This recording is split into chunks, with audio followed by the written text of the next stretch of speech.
அதிமுக அம்மா அணியைச் சேர்ந்த போக்குவரத்து துறை அமைச்சர் எம்.ஆர். விஜயபாஸ்கர் மற்றும் மக்களவை துணை சபாநாயகர் மு. தம்பிதுரையை கண்டித்து அதே அணியைச் சேர்ந்த அரவக்குறிச்சி தொகுதி எம்எல்ஏ செந்தில் பாலாஜி வரும் 28ஆம் தேதி உண்ணாவிரதம் இருக்கப் போவதாக அறிவித்துள்ளது பரபரப்பை ஏற்படுத்தியிருக்கிறது.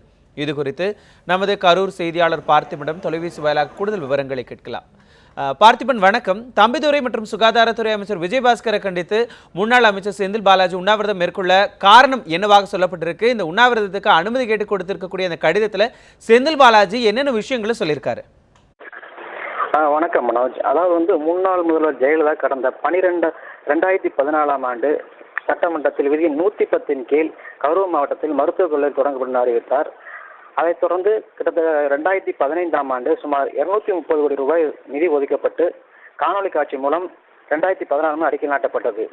அடிக்கல் நாட்டப்பட்டதை தொடர்ந்து இதுவரைக்கும் கட்டடப் பணிகள் எதுவுமே தொடங்கப்படாமல் இருப்பதாகவும் இதனை மக்களவை துணை தம்பித்துறையும் போக்குவரத்துறை அமைச்சர்கள் விஜயபாஸ்கர் ஆகியோர் வேறு இடத்துக்கு மாற்ற முயற்சிப்பதாக தெரிவித்து இவர் பல்வேறு புகார்கள் தெரிவித்து வருகிறார். இந்நிலையில் வருகிற வாங்கல் எடுத்த குப்பிச்சி பாலத்தில் விரைவாக கட்டுமான பணிகளை தொடங்க வலியுறுத்தி வரும் 28ஆம் தேதி கரூரில் ஒரு உண்ணாவிரதம் இருக்க செந்தில் பாலாஜி தலைமையில் உண்ணாவிரதம் இருக்க கரூர் மாவட்ட காவல்துறை துணை கண்காணிப்பாளர் கும்பராஜா மனு அனுப்பியுள்ளார்.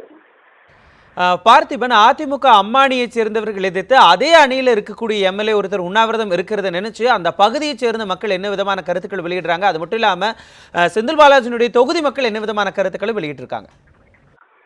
அதாவது இவர் கிட்டத்தட்ட கடந்த ஆட்சியில் கிட்டத்தட்ட 3 ஆண்டுகளாக போக்குவரத்து அமைச்சர் இருக்கும்போது பல்வேறு திட்டங்களை கொண்டு வந்ததாகவும், அதாவது பேருந்து நிலையம், அதாவது ரிங் ரோடு ஆகட்டும் மற்றும் மருத்துவக் கல்லூரி எந்த திட்டம் தொடங்கப்படாமல் இருக்கிறதுனால இவர் தனது தொகுதிகளை மக்களுக்கு எதுவுமே செய்யலைன்னு சொல்லிட்டு பல்வேறு புகார் குற்றச்சாட்டுகள் மேல் இருந்தது. இந்நிலையில் தன் மீது குற்றச்சாட்டு நிரூபிக்கும் வகையில், அதாவது இந்த திட்டத்தை கொண்டு வந்தால் தான் தன் மீது இருக்கிற பலி தீர்க்கப்படும் நிலையில் இந்த போராட்டத்தை அறிவிச்சுள்ளார்.